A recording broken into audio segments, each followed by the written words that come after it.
Namaste. I'm Dr. Malati Panchawagh, a Neuro-Anesthesiologist and perioperative physician.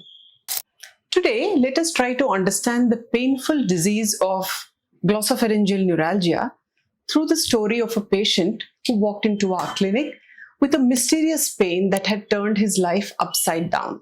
This is a story of Mr. Arun Gupta, a school principal from Lucknow, and his journey with Glossopharyngeal Neuralgia. Arun was 58 years old, a quiet, composed man who enjoyed classical music and evening tea with his family. But for the past year, something had changed.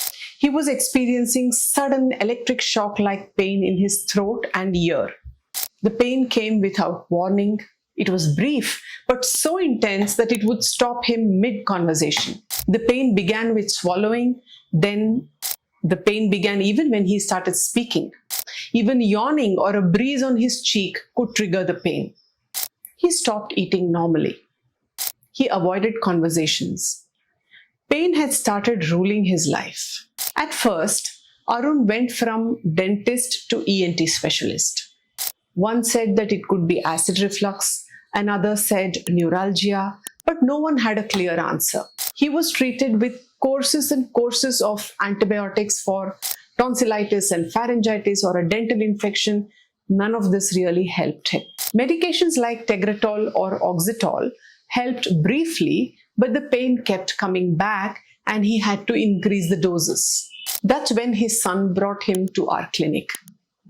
As soon as Arun described the pain, its location, its triggers, we knew we might be looking at glossopharyngeal neuralgia. Eating food or swallowing saliva were the most important triggers for the electric shock-like pain that sometimes started in the throat and spread to deep inside his ear, or at other times it would start in the ear and spread down to the throat. All deep inside, not superficial.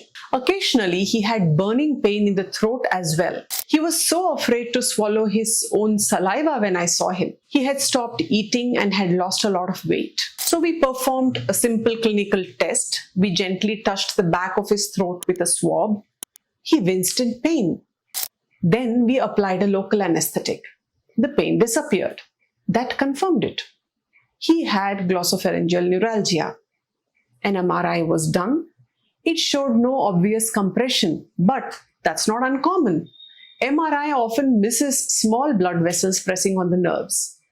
Arun's symptoms were classic and he had no brain tumor or any other anatomical abnormality in the area. So we decided to offer him MVD surgery. We discussed the surgery and its details with him. He had already tried medications and they had not worked well. He wanted a lasting solution.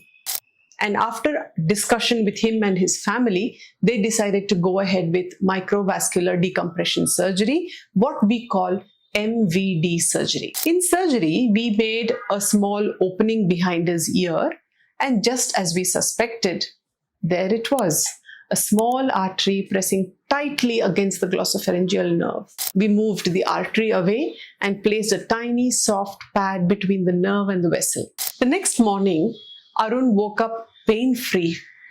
For the first time in months, he could swallow without fear. He could talk without hesitation.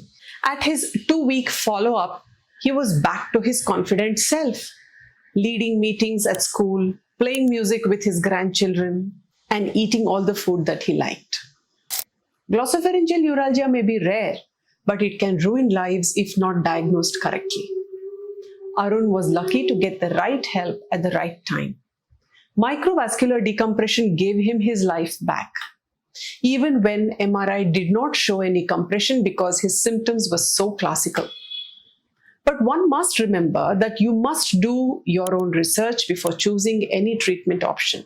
If you or someone you know suffers from electric shock like throat or ear pain triggered by swallowing, speaking, or chewing, please consult a neurologist or a neurosurgeon. With the right diagnosis and timely treatment, relief is not just possible, it is highly likely. And thank you for watching this video. Don't forget to like, share, and subscribe for more stories and insights from the world of neurosurgery.